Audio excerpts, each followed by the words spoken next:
Batid kong mahusay kayong gumawa ng mga patibong, kaya nais kong lagyan niyo ang buong banwa ng mga patibong, gayon na rin sa ilalim ng bundok.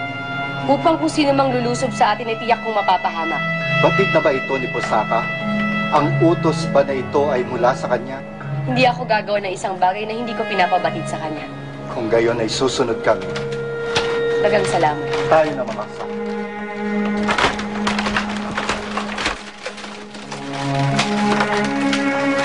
Natutuwa akong makitang masigla mo nang hinaharap muli ang iyong katungkulan, Amaya.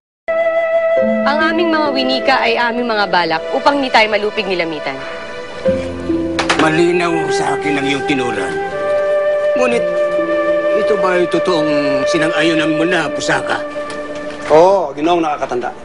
Pumapayag na ako sa nais ni Amaya sapagkat nakikita kong ito isang matalinong hakbang laban sa mga kaaway. Maging si Dato Girong ay handa na rin tumulong sa atin. Sungil, tipunin mo ang ating mga mandirigma upang malaman nila kung anong gagawin nila at magabayan sila ni Pusaka. Ngayon din, Amaya. Pusaka. Tayo na mga Ginoo. Biniyan, aking kapatid, tipunin mo ang mga nakakatanda at mga paslit. Alam mo na ang gagawin mo sa kanila.